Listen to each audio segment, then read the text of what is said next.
Welcome to the Accelerated Discovery Forum Distinguished Speaker Series. Today I'm happy to introduce Rama Akkiraju. See, I messed up. That's okay. Akkiraju, got it, right? Yeah, that's good.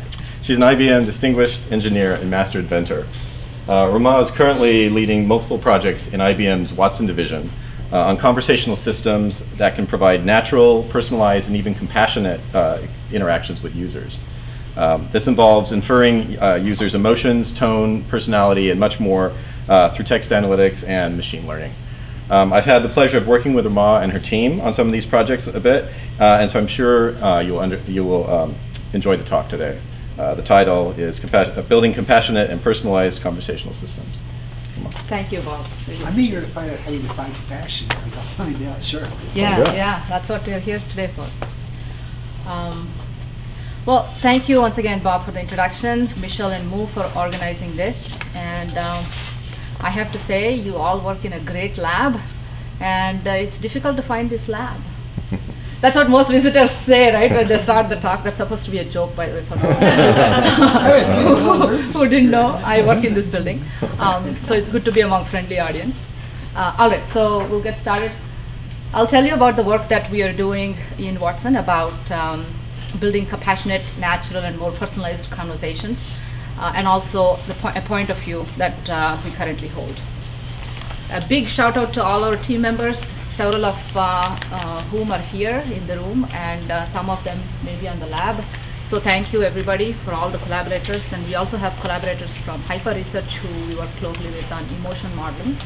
And there also have been over the years many people who worked on several of these projects who are either no longer with IBM or have moved on to other projects. So I want to also take a moment to acknowledge them and thank them for their contributions. So just so we level set, what do we mean by conversational systems? By conversational systems here we are talking about the things that you encounter with when you're doing chat with chatbots or intelligent personal assistants like Siri, Cortana, or Amazon's Alexa, or even Google's Google Assistant now, which was formerly Google Now. Any kind of digital virtual agents or even robots. And this could be assistants in car, this could be health and wellness hotline systems, and I'll talk a little bit more about those, or could even be exercise trackers and motivators. So these are all examples of conversational systems, or they are also alternatively called as dialogue systems. But I'll tell you that this talk is not about conversational systems per se or the architecture of those conversational systems. That would be a very interesting talk. It would be about who has control in the conversation, how do you detect intent, do you use single initiatives or mixed initiatives, is it a slot framework kind of architecture? All of those would be great things to talk about, but today I'm not talking about any of those. What we're talking about today is about user modeling in conversation. So it's about really how do we incorporate the perspective of the user with whom the conversation system is having a conversation with, and the context around the user, who the person actually is, and the personality, the context, the intent, and the emotions of the person and such. How do we bring all of those aspects of users into the conversation to make an ongoing conversation into a more empathetic, compassionate, natural, and more personalized? So that's what we'll be focusing on. And we'll also assume that there is a base conversational platform that we can work with. And so we'll assume that we'll be building on top of that such a conversational platform to incorporate these user models. So consider this conversation. So you're asked, Joan is a person who is, let's say, a hotel guest, and she's asking, what's a good place to eat in San Jose, California? And Watson is the technology or the chat agent, let's say conversational agent. It says, what kind of cuisine do you prefer, Joan? Either Italian or Mexican or Indian or Chinese, any of those would be fine. Watson says, are you a vegetarian? Joan says, yes, let's say. Watson says, do you like fine dining experience or fast food? Let's say Joan says fine dining. Watson says, are you driving or taking taxi or public transportation? Joan says, I'm driving. Watson says, do you prefer a restaurant that has a parking space of its own, or are you okay to find street parking on your own? All right, I'm exaggerating here, but Joan says, yeah, parking space would be good. And then Watson comes with recommendations, let's say. It says whatever, there is this 3 restaurants, one is an Indian, one is a Mexican, one is a Chinese, you might consider all of these have ample parking. Okay. A typical conversation agent that we build for making restaurant recommendations might look like this today. I never saw parking as a criterion before for restaurants. Oh, in big cities, it could very well be, right, in New York or in other places. Yeah. But as I said, I exaggerated a little bit because I wanted to kind of show how it asks different questions before an agent can give a response. It works, but it takes many turns to arrive at the response, right? And the solution is not personalized to Joan. Now consider this revised conversation. So Joan again starts, what's a good place to eat? What kind of cuisine do you prefer today? That's what Watson asked, and Joan says, well, any of these 4 is fine. And that's it. Let's say this conversational agent now comes back and says, Joan, because you're a vegetarian, you're open to experiences, and you prefer fine dining, and you're likely to drive given that you're currently renting a car, I recommend this restaurant, the Ganges, which is a fictional restaurant, it doesn't exist, slow cooking Indian restaurant on such and such avenue in San Jose, and it has ample parking. So what exactly happening here is the conversational agent actually understands Joan's preferences and who Joan is as a person in terms of her being open to experiences, and so she may try out this slow cooking restaurant this time, and also knows from the context that she's currently renting a car and she's on a business trip, and she has she's likely to drive there. So taking all of this information into account, Watson is making a recommendation. So cognitive assistant is demonstrating all these preferences and understanding of a user and user context. It takes far fewer turns in the conversation to get to the recommendation, and it's also a lot more personalized. So that's where we want to get to with user modeling, by incorporating user modeling into conversational systems. It's like a conversation with a friend. Yeah, that understands you, who you are, and has a context and has your history of your preferences and such. Right. So let's consider the second conversation. This is a health hotline scenario. Kathy is a teenager who is in maybe in middle school or early high school, and she is talking to this hotline that's been set up by her school, and so she starts out the conversation. It's an agent. It's not a human. It's an agent that she's talking to. I'm getting bullied in school. I'm so distressed. Watson says, Kathy, there are proven effective ways to deal with bullying and bullies. Would you like me to help you? And she says, yes, please. The system asks, because it's been configured for bullying, it says, are you facing verbal, physical, or social bullying? Right? Kathy says, okay, I guess she doesn't know what those things are, but I guess it's social and verbal bullying, and I'm unable to focus on my studies. My situation is so helpless. Watson says, where has this been happening? She says, in school bus, in recess, after school, everywhere. Why do you think they're bullying you? I think it's because I'm overweight. They call me all these names. It's so demeaning. Have you tried avoiding those who are bullying you? I can't. They're my teammates because I have to do a project with them. Now Watson says, well, all right, here is a short video that helps you with different techniques to deal with bullying. Right? This works. This is typically how health hotlines, a regular one you could imagine would be built. But it lacks compassion. This person is really distressed, and she's saying, I'm distressed, my situation is hopeless, it's so demeaning. And if you're talking to a person who, the nurse counselor would be a lot more empathetic, or at least compassionate toward understanding the problem, and she may come up with the same kind of responses, but a human would behave a lot more differently in terms of the responses that he or she would make to Kathy's situation. So let's consider this revised scenario. I'm getting bullied in school, I'm so distressed. Kathy starts out. Watson says, Kathy, I'm so sorry to hear that you're facing bullying in school. Don't feel distressed. You're not alone in this fight. There are proven and effective ways to deal with bullies and bullying. I'm here to listen and help you in any way I can. Would you like me to help you? She says, yes, please. So goes on, same thing, questions about verbal, physical bullying. And she says, my situation is so hopeless. So here says, oh, that is indeed unfortunate. Don't lose hope, Kathy. You can manage the situation, and I'm here to help you. And goes on, let me first ask you, where is this bully happening? And she answers it. So it's a compassionate companion, and the system is saying, I see, I understand, I see, like a human would say. It's so demeaning. When she said that, she said, I'm sorry to hear that, Kathy. That is indeed very insensitive of them to say that. Right? Have you tried avoiding? And Watson again says, I see, I understand the situation. And finally it says, after you had a chance to watch this video and the resources that I'm going to give you, I can play this role play with you. That way you can be more prepared to deal with the situation next time. So how can this role play be enabled in this conversational situation? This role play can be enabled when the chatbot or the agent or the hotline agent now can take a persona of its own and behave like a bully, right? And in the meantime, maybe pause and give guidance to her on saying, when the bully says this, you say that, and those kind of things. So in order to do that, even there, the chatbot needs to have some kind of a persona of its own, right? At this point in time, in order to do this role play, I need to take on the role of a bully.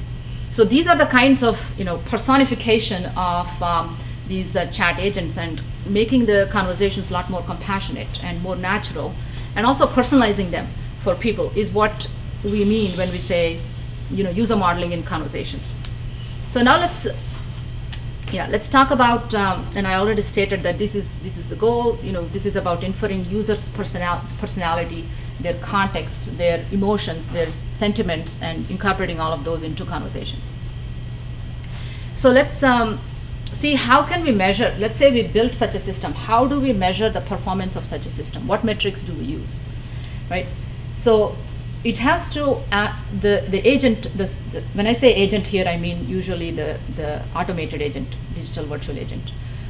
It has to be able to come back with more compassionate responses in a fewer turns, right? Get to the point quickly because you have all the context and you understand the person. And of course, the time taken, not only the number of turns, the time taken to get back should also be shorter. And the measure of usage of the suggested recommendations, right? Does the user eventually end up liking the recommendations being made? Would they give thumbs up, or would that convert into their purchases if it is a recommendation, or actions being taken as in the person actually goes to the restaurant recommended by the system, right? That would be a good way to measure that the recommendations that we're making are actually useful. And that's a standard measurement for any personalized or recommender systems. And that would apply just the same here, right? And we have to be able to increase the usage of the conversational systems because they're so useful, and they're actually like talking to a helpful person who understands their context. People come back to that system a lot more, right? So that would be another criteria as well. And eventually you can also do a survey and find out that whether customers who interacted with that agent liked it or not. So these are some of the ways in which we want to be able to measure the system that we eventually built. And I'll talk about some of the things that we have done. And of course we need to do a lot more. So now let's talk about when a conversation system is built. Typical conversation systems have these kinds of components, right? A user is interacting with some kind of a input module of the conversation system. The input module is really doing the speech recognition if it is speech-based, or text recognition if it is text-based and such, and doing gesture recognition and all of that. And then translating the said or spoken or written content into the intent of the user, right? What is the user actually saying? So that's the natural language understanding part. Once you understand the intent and what the user is saying, then there is the dialogue management typically that happens behind the scenes, which is all about given this intent and this particular kind of question, what might be the right answer to get back with, and managing that dialogue process and coming back again with a response that includes framing the natural language response, and that could involve natural language generation, or maybe just simply pulling the response from a set of documents or pre-canned responses that you have and coming back with it. And eventually output. If it is a speech-based, you want to convert the text information that you collected back into the speech or whatever the modality of the user that you. So these are typical steps in any conversation system. So when we talk about incorporating personalization, compassion, and all these user models into conversation systems, we look at all of these aspects in the pipeline, because the bottom portion of the rectangles here are showing the components of a user model that play throughout this conversation process. So when the speech or text or gesture is being made, those signals need to be detected in a conversation because they have useful information about whether the user is distressed, whether the user is excited about something or is angry, or what is the tone and intonation and those sort of things. And in understanding the intent and emotions, we need to be able to really go beyond the said and spoken things to understand what is being spoken in the content, and therefore understand the emotions and such expressed. And eventually when you get back, it has to match the tone. For example, if a customer came in very angry about a product, capability and said, I'm really upset with this particular feature. You guys, your service is horrible and all of that. The agent's most natural response to that has to be more professional, courteous, and apologetic, right? Because they are having a problem. So knowing what is the right kind of emotional response to get back with in response to the emotions that are being expressed by the user is also important, and that is part of really framing the response and getting back to the user.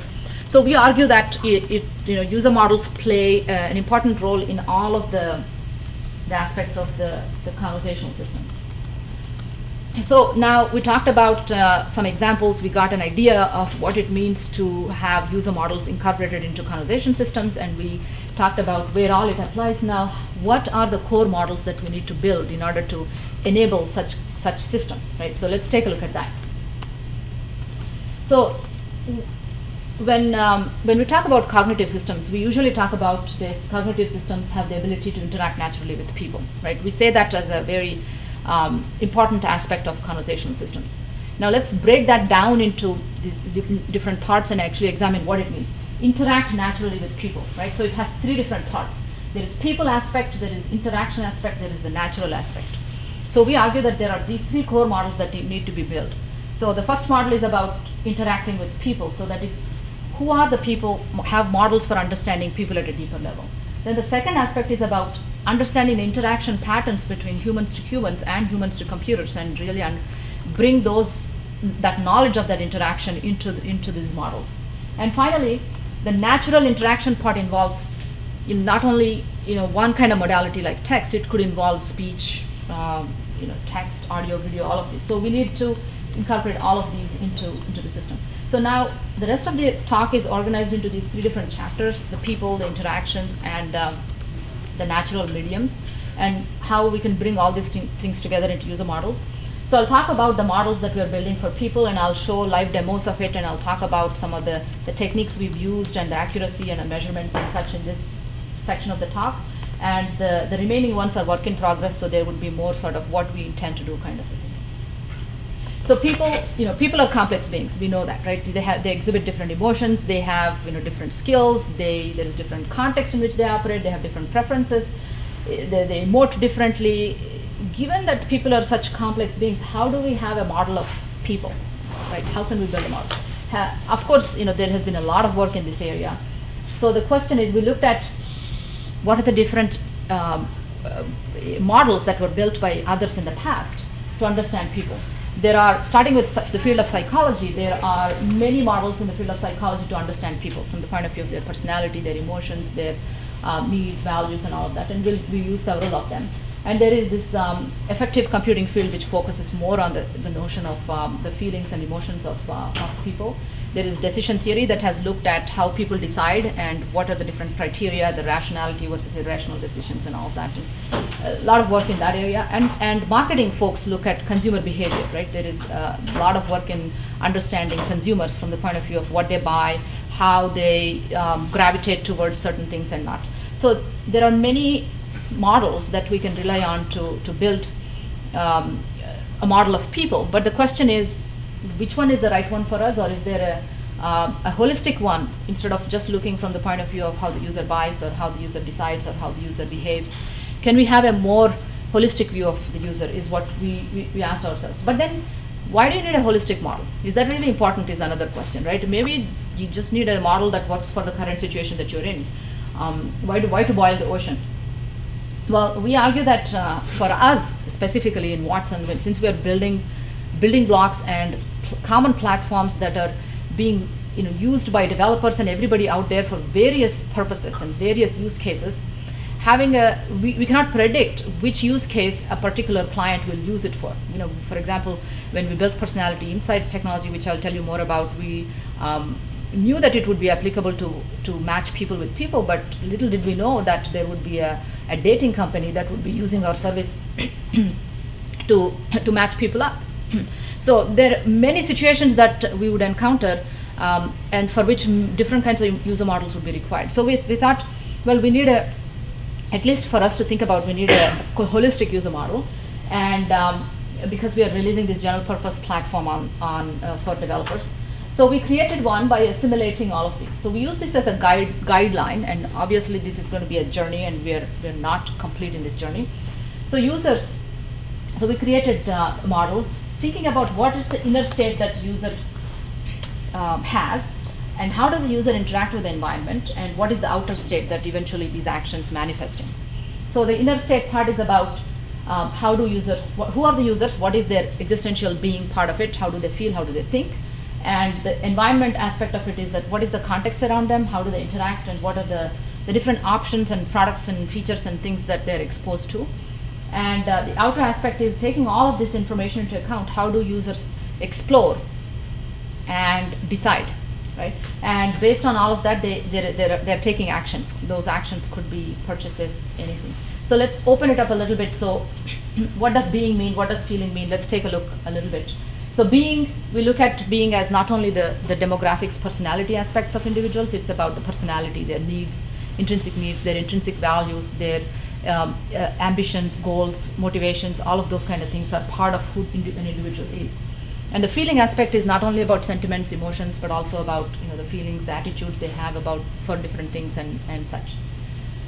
Thinking is about how do they think, what is their cognitive style, what knowledge and skills do they have, what do they bring to the table. And if you look at context, it's about what is their lifestyle, what are the life events that are happening that influence their decisions. And there could be several socio-political, technological, economic things that may be influencing the context that user is in. And the standard marketing mix type of options, right? What are they sensitive to in terms of the products, prices that they're being exposed to, promotions and such. And how do they, taking all this, how do they search, what preferences do they form, how do they communicate, their intent, and what choices do they eventually consider, and how do they decide, and those actions manifest in purchases, commitments, decisions, and all kinds of things which will have consequences. And in user models, we need to have this feedback loop that when we observe those actions, we should be able to come back and refine our models of who they are, how they feel, how they think, and such. So this is a model that we use. And I haven't specified the transformation function at this point on how do you take these emotions, personality, needs, values, opinions, knowledge, skills into really predicting those actions. Right? That's where a lot of interesting work happens. Right? I mean, having a model to be able to infer all these attributes is great, and that's what we will, the work that we are doing. But in the context of the actual applications where these models are being deployed and used, a transformation function needs to be specified so that you take all this information that you're able to infer about the user so that you can predict the actions and such. So we'll talk about some of the things that we have done, but obviously those who are using these in their systems applications need to be able to build those transformation functions. So here are some models in literature for understanding people. We'll go through them very quickly to get to what we have done and some of the results. So several of you may have seen this Iceberg Model, which talks about how people's emotions, thinking, values, and beliefs really drive what manifests externally in terms of their behaviors and actions. Right? And there are several variations of it. So basically what this is saying is that it's important to observe like how we do right now in all of the recommender systems of what people purchase and what they are doing. But what marketers are really after is not only an understanding of what they bought, so you could recommend the next set of things that people bought, but really about why is it that they buy what they buy. If you understand that those drivers, you can actually construct your marketing messages a lot more effectively, and also probably consider those types of product features that would appeal to a particular user and talk about those in depth. Right? And there are several of these other models, Big Five in marketing, which is about the openness, how conscientious, how extroverted, how agreeable, and how neurotic an individual is, and then the models about human values, needs, and emotions. Yeah.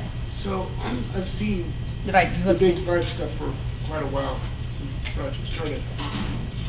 Is there independent work that actually says understand? Let's say that you can actually model emotional state. Is there separate psychological work that if you understand the modeling and you affect the advertising message in such a way, you actually increase the result you're trying to get? Yeah, I will show some of those Okay, results great. today. Because that's something that for a long time, nobody could show. Right. We have some of those studies, and I'll talk about those. And one is an in-market experiment that we did with Bloomingdale's, and Ruchi is here.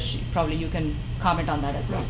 So just kind of quickly going over some of these, there are models that talk about personality types, Myers-Briggs models. Several of you may have taken some of these in your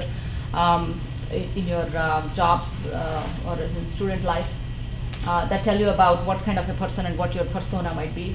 And there are models like these DISC, which classify people into 4 categories based on whether they're dominant or influential, steady or cautious. So there are many models out there. And psychology folks typically look at surveys as the mechanism for getting to all of this information to understand people, but we know that surveys don't scale. So we use machine learning type of techniques because people are leaving digital trails all over the place these days, right, on social media and everywhere else.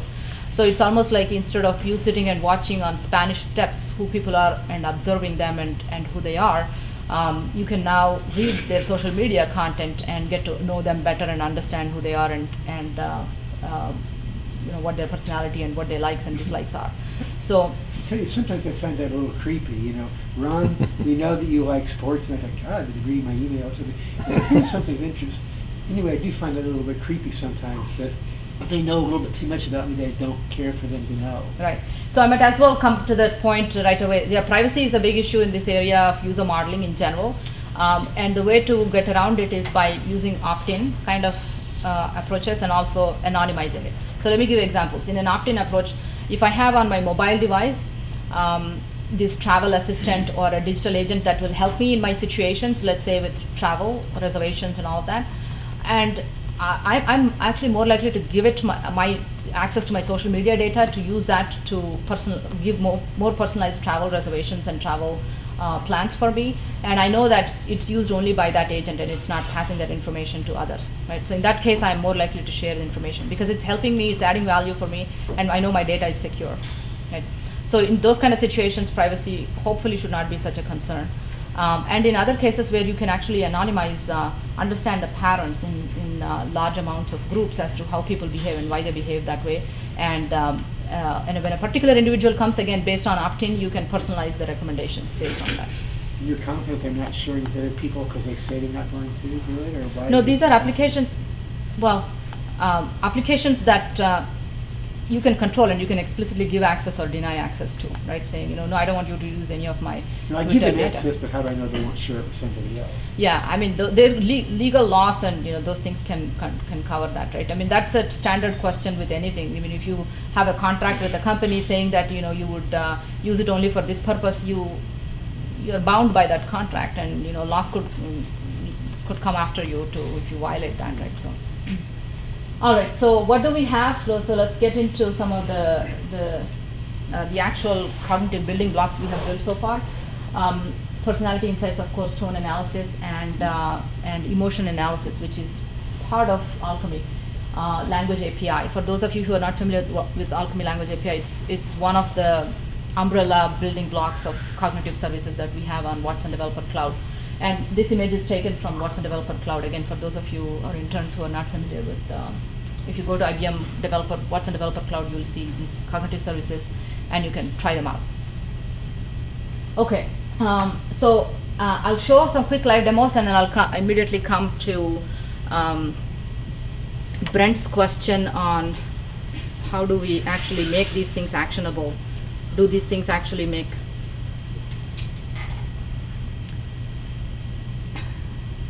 So this is the personality insights. Again, I'll go through this quickly. You can all try them out yourselves.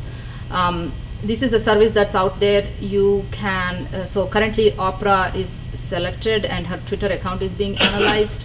And here you are with her personality based on her tweets. These are the ones that you see, the personality needs and values. These different dimensions that you see are the traits that we have inferred or analyzed and from her Twitter data and are able to infer. And her scores are compared to people who are tweeting, other people who are tweeting on Twitter. So she's in the 92nd percentile, 91st percentile for extroversion and so on. That's the way to interpret these scores. And same thing for needs and values. And up here is where we are slowly getting into with our work as to what do people do with what, it's good to know that this is their personality, but that by itself is not actionable, right? How do you, yeah, there was a question? So these bins for consumer needs, you came up with them based on a pre-existing model, or did you derive them from data? Yeah, these are from the models that I had shown earlier, psychology models, and yeah. We use that, but we're applying machine learning techniques to learn these traits. So what do we do when you know that somebody is conscientious or open, or is somebody who prefers tradition? How does that translate into their consumer behaviors and buying patterns is what we are beginning to address with various studies we are doing. And in some of the recent studies we did, we were able to correlate these traits with these actionable behaviors. For example, person who is high on agreeableness, high on extroversion is likely to buy eco-friendly products, likely to adapt to situations, spend on health and fitness, and is unlikely to put her health at risk and unlikely to change careers. So in Oprah's case, that seems to be true. She has been in that entertainment business for quite some time. She hasn't changed her careers. So, and then there is a summary as well. So what we are, in fact, this is going to be something that we are releasing as part of the Personality Insights API. So right now you only get these traits and their scores, but very soon you are going to be getting a list of those attributes as well as to what you're likely to do. Based on what the scores are high for which traits, you will know what they are likely to do in certain of the consumption preference dimensions. Obviously, we cannot do it for everything. There are so many of those. So that's about personality insights. Now I'll bring all these things into the user models and what we are trying to do in just a bit.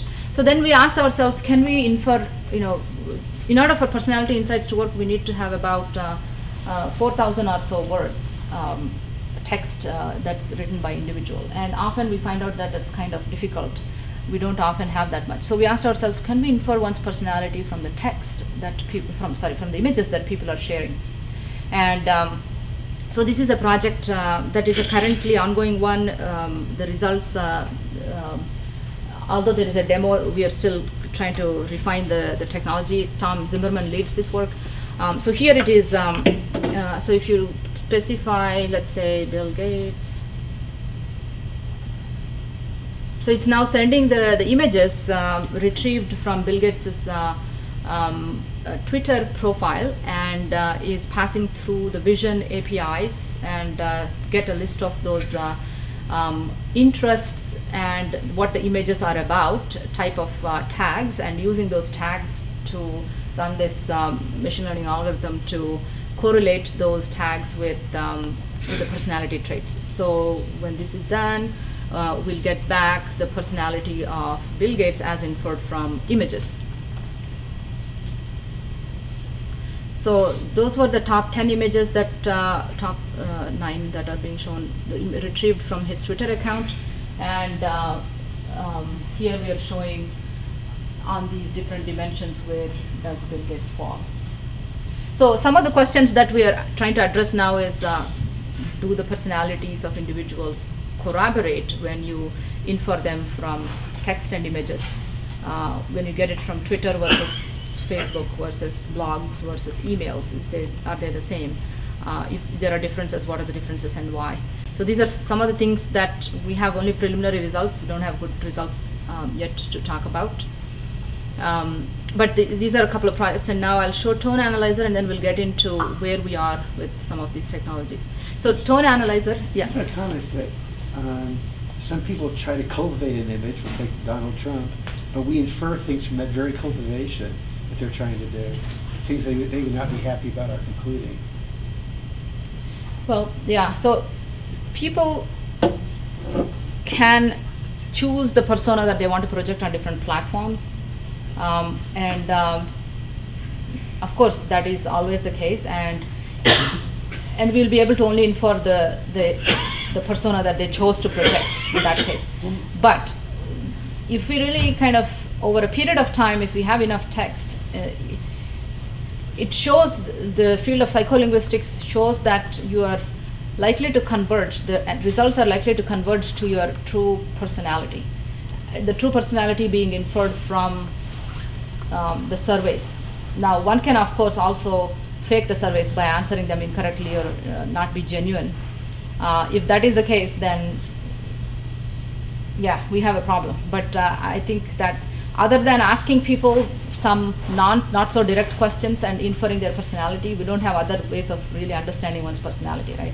So one of the things that we assume is that there are some basic axioms for our work, and one of the axioms is that that the surveys are the ground truth that we rely on. Yes, the surveys could be totally misrepresented by the users, in which case we would have a problem. But to the extent that the surveys can be relied upon, which the psychologists over the years have done and said that these are the best measurements that we have of inferring one's personality. I'm just saying something a little bit different. Trump might say over and over, I am important, and he thinks we're going to infer from that, I'm important. Instead of being infer from that, he's a guy who's very insecure, is trying to convince us he's important. Well, just because somebody uses the word important doesn't mean that that person is important in the personality traits. All these words are used, and Right. their relationship to the personality traits is done through studying multiple people and their personalities, right? So it's not necessarily the case that important word occurrence will result in person's personality being a particular type that's associated with importance. So we move from personality to understanding one's tone and one's emotions. So here is the service for those of you who haven't seen it. Again, for those who have seen it, I'll go through quickly. This is a customer conversation going on. Customer is agent and a customer are conversing. This is a chat session. So we analyze the tone in it, and we get back what are the emotions being reflected at the document level, and what is the language style, and what are the social tendencies in the document that are being expressed. So in this particular one, anger seems to be the dominant emotion, and there is some amount evidence of analytical and some tentative tones, and the entire conversation is expressing quite a bit of emotional range and agreeableness, and we can break this down into what did the agent say, what did the customer say, and get those different kinds of individualized tones. And we can also get the information at sentence level. So if you want to know what is anger, what is reflecting anger in this sentence, which sentences. So where the customer is saying, you can't spell, do you understand the problem I'm having, or is this a lost cause? This is ridiculous. So the customer is really being very angry in this conversation, and it's picking up those sentences and classifying them as angry sentences. So this is the tone analysis. So now let's talk about, all right, so how can we really say that understanding these personalities and understanding these tones and communications and emotions actually is making any difference? So here is one demo that we did with Ruchi, who is over there. It was done with a large retailer in San Francisco, and so knowing the demographics here is important because the kind of products that you recommend depends on that. So you select the female, let's say, and the age group, and if you give the Twitter ID of the person to whom you are, say, offering a gift, it infers the personality of that person, and knowing that the person is of this type of traits, what kinds of products can we recommend? And here is where from the catalog of that particular retailer, a particular set of products are being recommended because the personality of the person has been matched with the brand personality of the product here, and we have built in some matching rules that says personality of this type is likely to buy products that have this kind of brand and image, and so these are the things that are being recommended for Adele in this particular case. So now for this particular thing, we actually Ruchi and team, the marketing team, ran an in-market experiment where they said, if we made a recommendation using the personality traits of the individual, did these users actually choosing that product as for purchase. So on the kiosks that were put up in front of the stores, about 11% of the people actually ended up going through the recommendations all the way and said, I will buy this product, and when they clicked on that buy, it showed them where the product was in the stores. And that 11% compares to typically online about 5% conversion rate from browsing, searching to actually getting to considering buy. So this is one such an in-market experiment we did that shows that you can get factor of 2 kind of improvement in conversion rate when you actually personalize products. So let's get back and say, what is the technology behind some of these?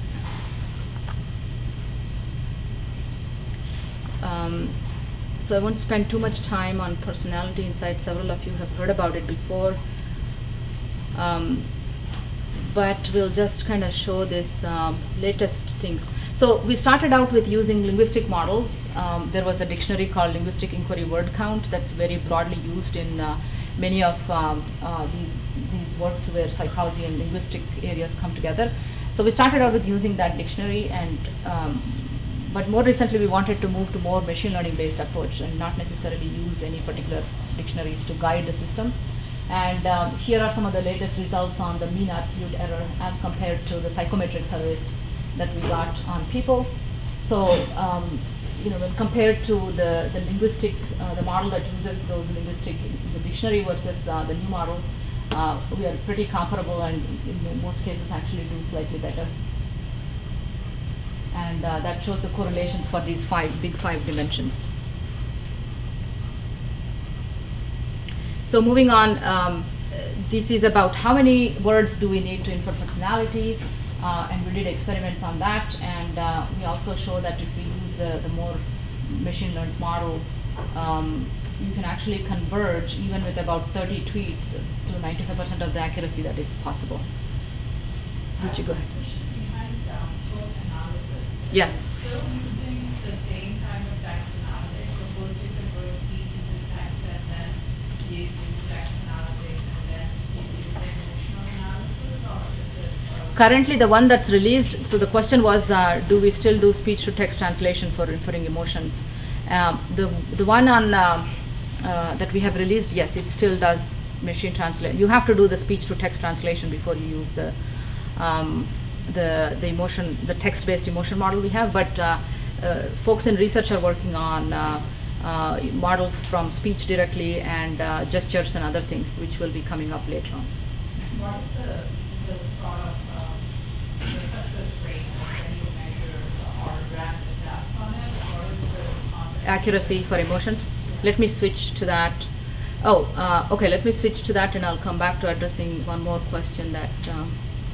So these are the results on emotions. We are right now at 66%, 67% accuracy for emotion, for the 5 different emotions that we are labeling.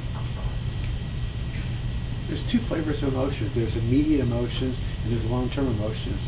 Long-term, you're a happy person. Short-term, Right. you're an angry person. Right. So this is the dynamic, what's happening based on each specific statement sentence you are making. So this is short-term emotion. Yeah, the more fleeting one.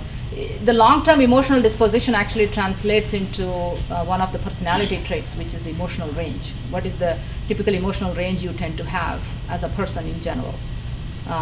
Yeah, this one is more sort of the immediate one. Yeah. Okay, just one last question. So I find this particular application very, very useful. As you started out with an example of on the social media, and I'm just curious to know if there's any pilot in place, especially with the teenage and the young kids, the social media they use, right, to have this implemented as a pilot. Do you know if there are any talks in place for a demo or a pilot? So I know internally one of the cognitive build projects that won the cognitive build competition has been looking at this kind of health line and discrimination type of hotline scenario. So that's one internal project I know which is looking to use some of this. Other than the immediate set of mini demos that we are building, some of our ecosystem partners like ID Avatars have been using, considering this technology's emotions and tones and personality to give a persona to those avatars which are being deployed in health hotline kinds of scenarios. So there are some client startups which are exploring these technologies. There was a question there? So you said you used Word2Vec. What were the vectors trained on? Oh, that was the Stanford Glove, pre-trained Word2Vec vectors, yeah.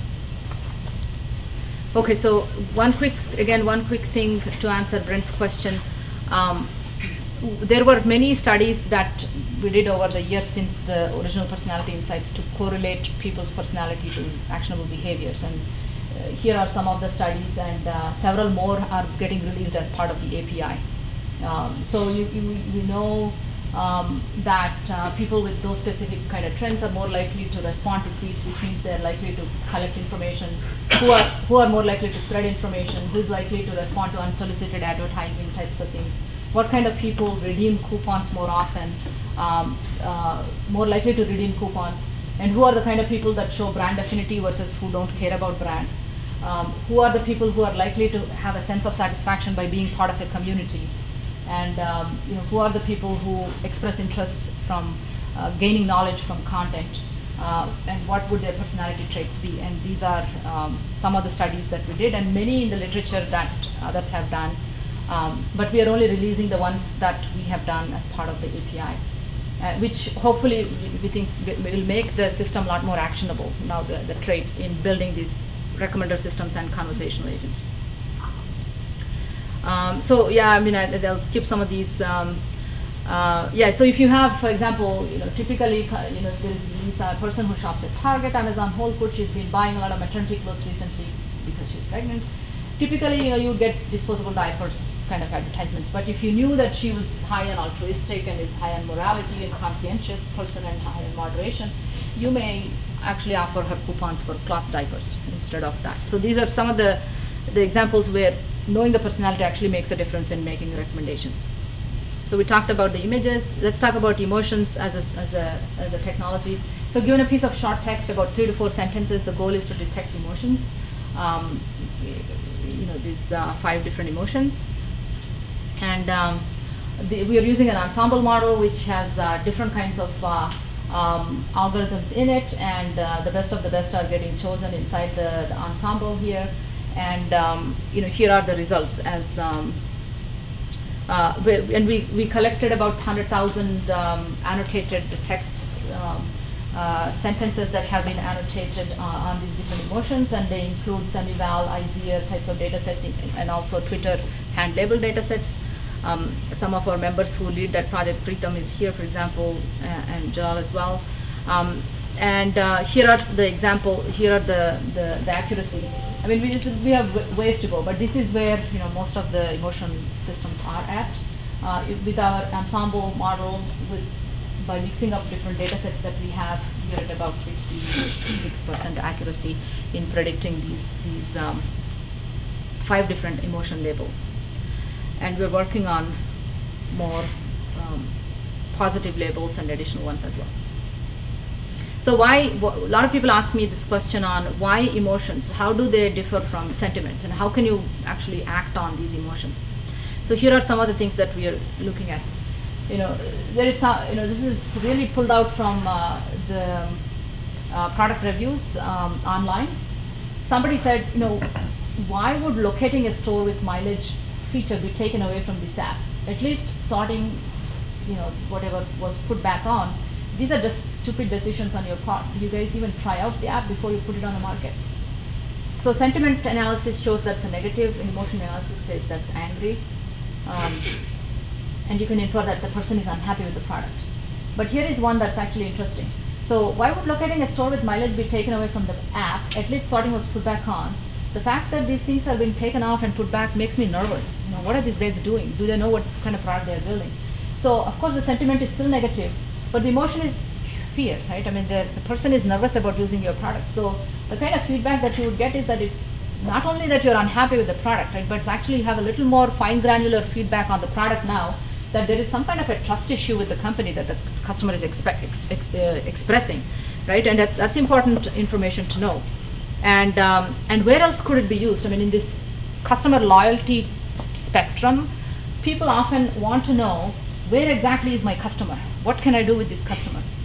Right? Is this customer being optimistic, thankful, satisfied, or is the person really in that zone of frustrated?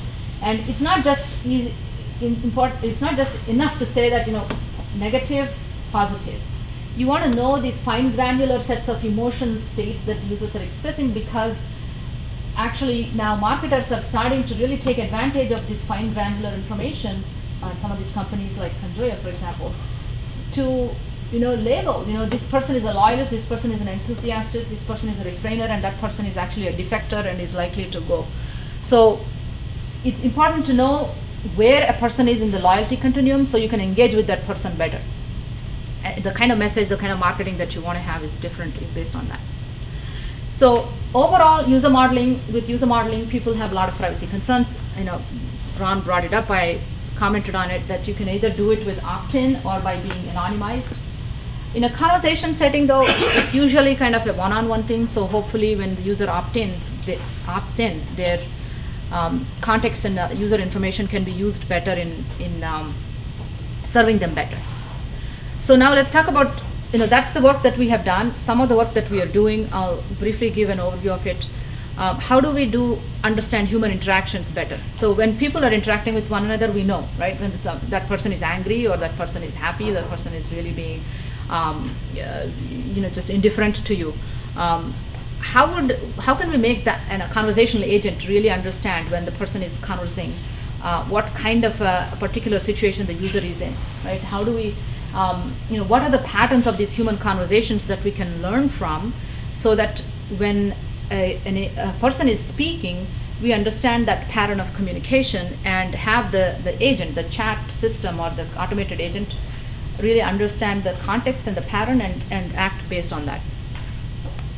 So there are again several theories of human interaction models. There is the human interaction styles, which is the Myers-Briggs persona model. We already covered that. And this is about understanding the personality, but also what kind of style or what kind of actions or what kind of response types work better for people of these personality types, right? That's what we are after now in the interaction style. Knowing the person is the first part, that's good, but we want to go beyond that and say, what kind of things work for this person of this personality type? What style of interaction? So for example, for somebody who is, if we go back to this one, who is dominant and is visionary and who just wants to get the high level picture and move on, for that kind of person, you don't want to give too many details.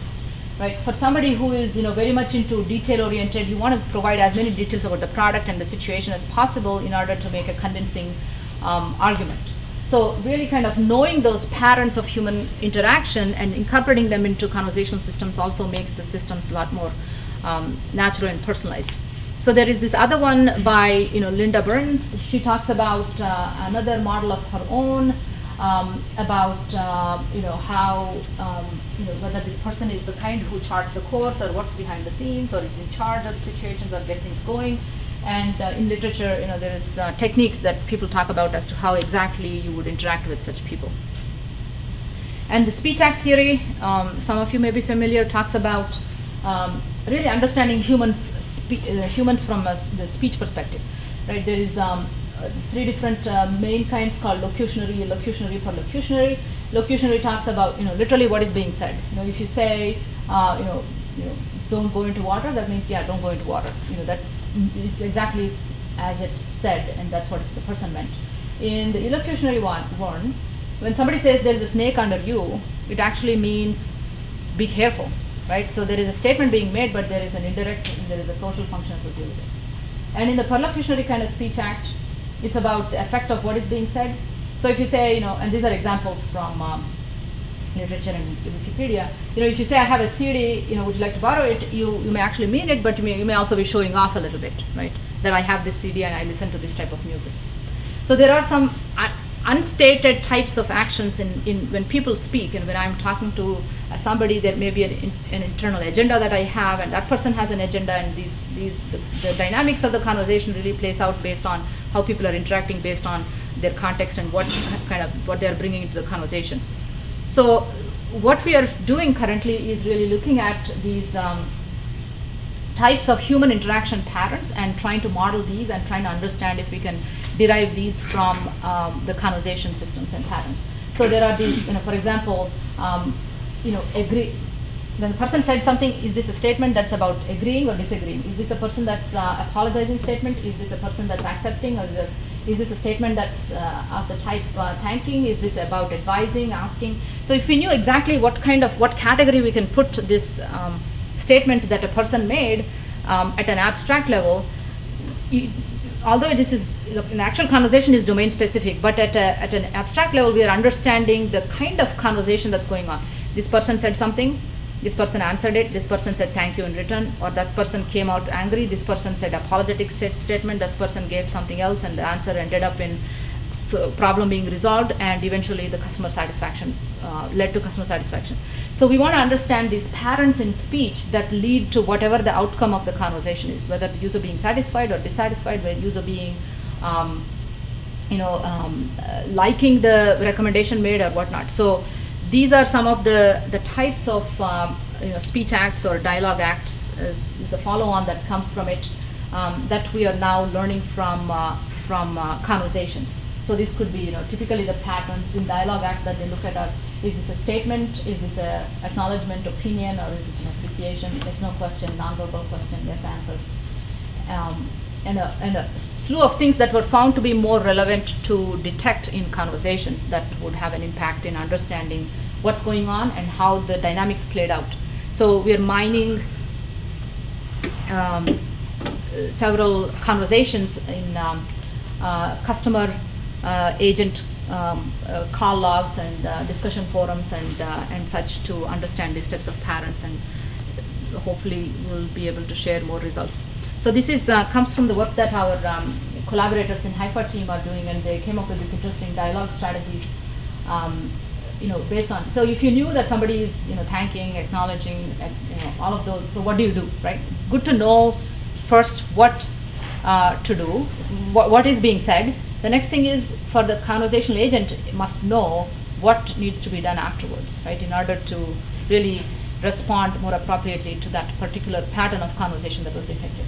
So for example, if you sense helplessness, you may offer choices, or you may empower them, you may provide expert recommendation. If there is anger, maybe the right thing to do is to allow them to vent for some time. The right strategy after that, you may want to acknowledge, without encouraging them to go further, or distract them if it is a kind of a scenario where distraction is the best medicine for anger there, or take a time out, right? There could be different strategies and ways of responding to these emotions and the conversation patterns that you detect in conversations and respond accordingly. And so these are some of the things that we are now exploring by mining these call logs and other things to incorporate different dialogue strategies.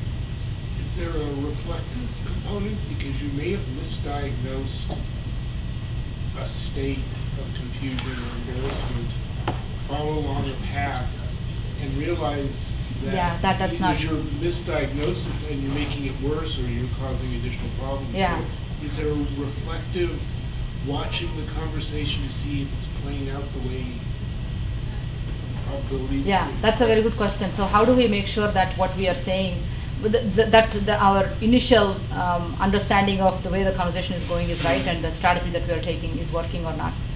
This happens with, there's a whole underlying issue of semantics with machine learning, and I use semantics in the programming language, semantics. Right. Correctness in programming is either it is or it isn't correct. Right. In this world, it's all probabilities. Right. And right. I mean, if we are hovering around 66-70% accuracy, we could have mislabeled a particular emotion, and we could have been taking the user down the path of some kind of a strategy that is actually inappropriate. One way to do this is actually get a confirmation from the user. But then you start having those much longer conversations, like yeah, in your very first slide, where it starts feeling really right. stilted rather than I don't know.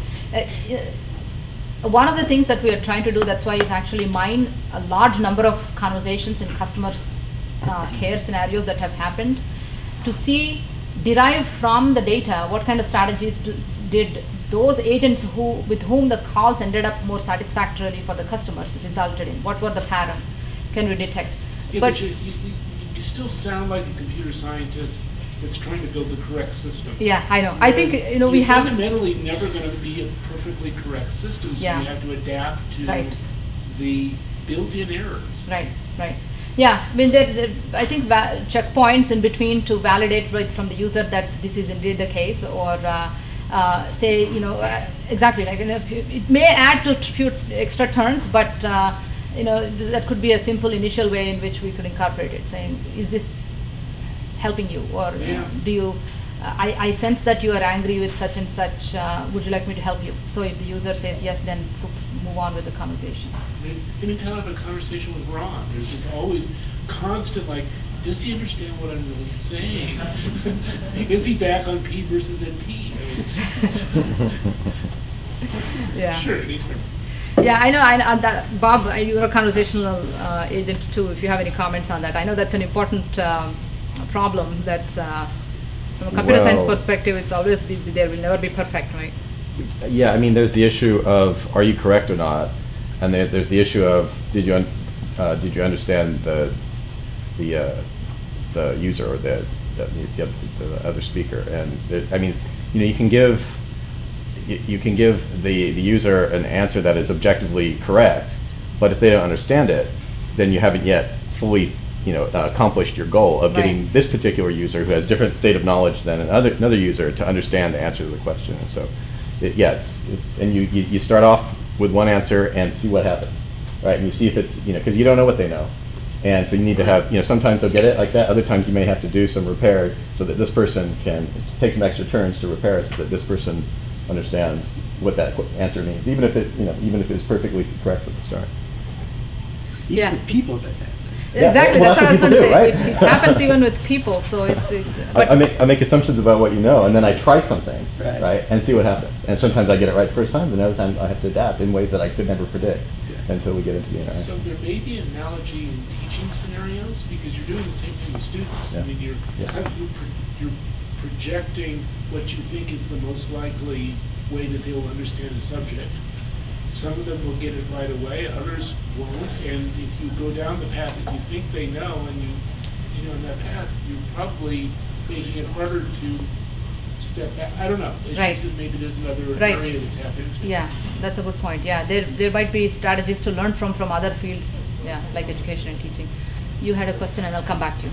Just building on what I think it's important to get feedback, so that you're not going down the direction that you don't intend to. I had a question. What if in the conversation you build it in a pictorial, like in a more emotions, right? Sometimes because the way the different words get it.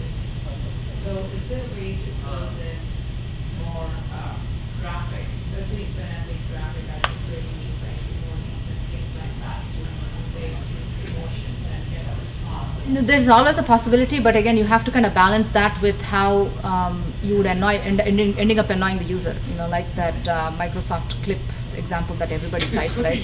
You could really like it, or if it's showing different faces, this and that, you could get really turned off by it. So it's a balance we have to strike. I mean, I guess it's part of it is in experimentation, and part of it is the domain and the kind of application. If it's a professional application, you probably don't want to do those, and if it is more sort of with the children, maybe you teaching aid, maybe you want to incorporate some of those and such. Yeah.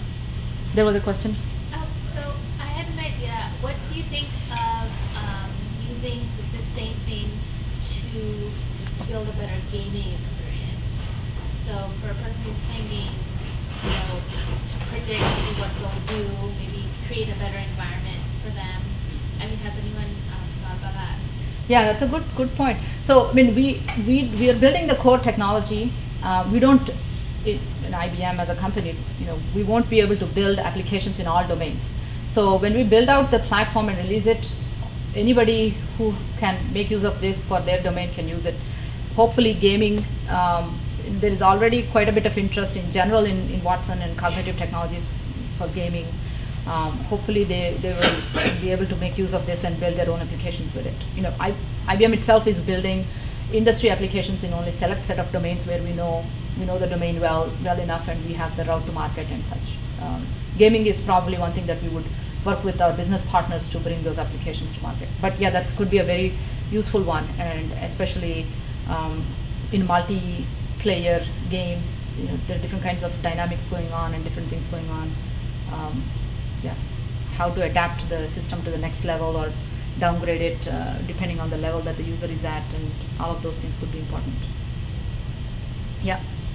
So in the first few slides, you talked about how helping with compassion would be helpful in the conversation. So is it a 1-0, or do you tweak how much compassion you can add? Because like you said, if like the example, it may be annoying, and not in all cases you want to show compassion. Yeah, absolutely. So this is one of the ways in which we are working with our conversational platform to integrate some of this is by making it configurable. So you say, I want to use this or not, or you say, whether this particular capability of user modeling personalized recommendation or emotion-based compassionate response or empathetic responses, would you like to have it in your application or not? So depending on the domain, it may be something you want, it may be something that you want to use or not. There may be some applications where it would be very helpful, in some applications where you are primarily giving factoid type of responses back. It may not be as important to have user model behind, because no matter who the user is, you have the same stock set of answers, but there are a large number of them, and we are doing conversation-based information retrieval, and so yeah. So use it when it applies is what we say. So is it 1-0, or you can tweak how much? Yeah. So the gradation of good question. I don't know. We haven't thought about it, but I think that could be something that yeah, when we detect it. Depending on users' own intensity level for emotion reception and such, in the emotion model itself, there is this whole notion of detecting the intensity level with balance, dominance, and those kind of models. But do we expose it? I think that's a good point you're bringing up. I think something to consider after the initial sets are gone out and we start getting some feedback. So let me kind of wrap up. I won't say much about mediums other than to say that there is, of course, gestures, there is speech-based, audio, video. There is a lot of more work that needs to be done. We worked on text-based. We collaborate with our colleagues in research who are working on other things that we'll bring. So how do we bring it all together? So these, again, going back to the question that Brent asked, we did some in-market studies to see whether do these things actually make sense, right? So I talked about this coupon redemption. How do we know that these personality traits make a difference? People who are of these personality traits, who are highly orderly, self-disciplined, cautious, and moderate, are more likely to redeem coupons. This is something that we have done as a post-mortem study with a large retailer. So we actually showed them that if they had sent their coupons to these set of people, 47% more people would have redeemed coupons as opposed to sending them to random set of people. So this was one of the studies. Do they want people to redeem coupons? Sorry? Do they really want people to redeem coupons? Well, so this is the kind of scenario where you want people to come to the store to buy more things, right? You want, so yeah, there are some kind of coupons that, like the surrogate for more people coming to the store, not actually. Yeah, this is exactly to bring more people to the store. Yeah. And we also did some studies to see if you actually detect tones and if you actually understand the tones that people are conveying in a conversation,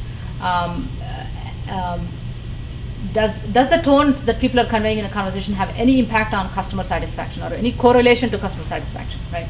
So that's one thing that we needed to know, and based on that, can we predict customer satisfaction, as in how likely this call is going to end based on the tones that were reflected in the conversation. So those were the two things we looked at. And so in a Q&A forum we looked at, and we noted that when confident responses were given, customers are more likely to give kudos to those responses. So it's the same response, the content is the same, but the tone is is delivered in a more confident tone. Again, tentative responses are less likely to receive kudos. That's a correlation we've detected. This more very obvious ones, but at least we have validation of these. More angry customers are less likely to be satisfied after the conversation. So this is based on the tone, how the conversation might end. Customers who showed disgust, we noted that those conversations are likely to end, less likely to end in satisfaction. Interestingly, if the agent shows high emotional range, the call likely to end in unsatisfactory manner as well. So what this means is that agents are expected to be professional always and courteous, no matter what the customer is saying. They cannot lose their calm. We know this, it's pretty intuitive. There is no groundbreaking result as such, but what's important is that the correlations are important. That yes, I mean, you think content is the most important thing in a conversation. Yes, that's the primary one, but after content, the way in which you deliver that content to a person is also just as important. So we all have been in these situations where we got a response to some call that we made to a customer service agent, but when we put the phone down, we have a bad taste in our mouth, right? Could be because the agent was rude, could be because the tone was condescending, could be because was very terse and not polite enough. Whatever the case may be, the answer is the problem is resolved, but yet you are not so satisfied. You don't want to give a excellent 5 on a survey of 1 to 5. You probably would give a 3.5 or a 4. So in those situations, it's this unspoken things, the conversation style and such that make a difference. So these are some of the studies that we have done, and we also did the prediction. Did I talk about the prediction? Yeah.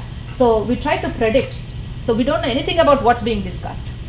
All we said is, let's take the tone and can we predict whether this call is going to result in a customer satisfaction or not. And with about 66% accuracy, we can predict. And I think that's a pretty good outcome, given that it's nothing to do with content, it's just based on the tone, and we are able to predict whether or not this call is likely to end in a satisfactory tone or not. All right, so bringing it all together, what does it mean? How should a conversational system incorporate user models in it? Again, we assume that the conversational system is ongoing, and we say this is how we are thinking about it, and this is how we are going to be working on to build it. Get the user global context and user context first, and once the dialogue service and intent are detected, you want to see, is this about personalized recommendation? If so, based on the user model, personality, and all the information that we have about the user model, provide the personalized recommendation. It could even be that the answer itself has to be, if it's not a factoid type of question, the answer itself may have to be different for this user based on who they are, right? Like for example, the restaurant case, right? I mean, there is no one good restaurant you can recommend. There are many, and you use that user context to make the recommendation. And also, we are incorporating tone into conversations. So detect the tone, and also if the tone needs to be modified, like in the example where you say, I didn't show one of the demos, but we had one where user says, I lost my luggage, I'm so mad. And the system comes back and says, oh, I'm sorry that you're so frustrated. And do you need clothing store to replace the clothes that you need to go to your business meeting next, right?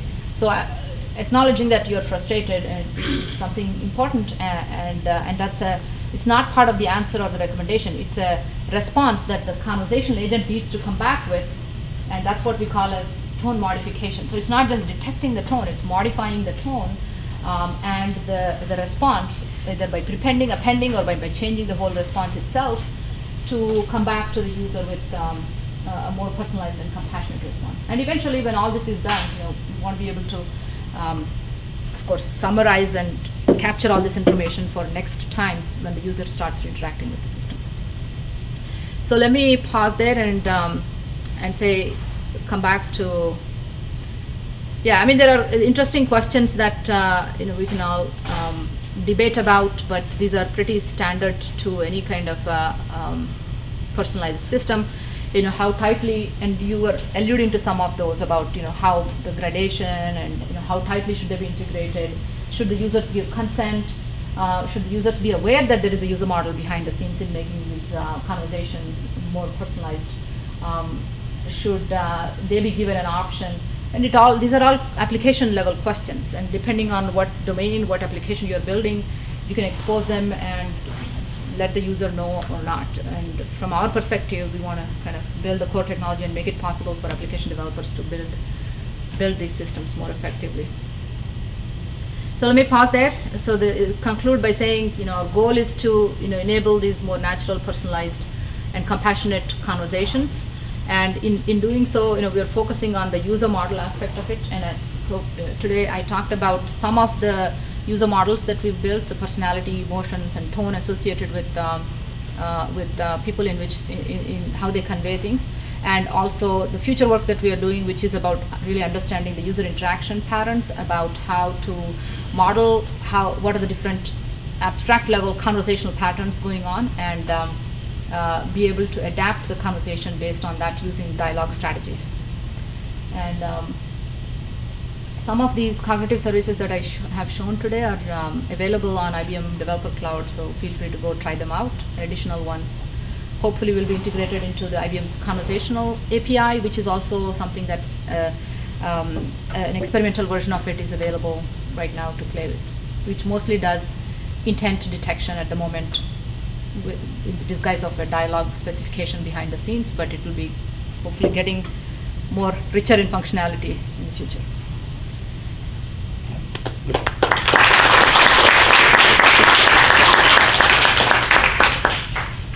Any further questions from anybody? I can take them now.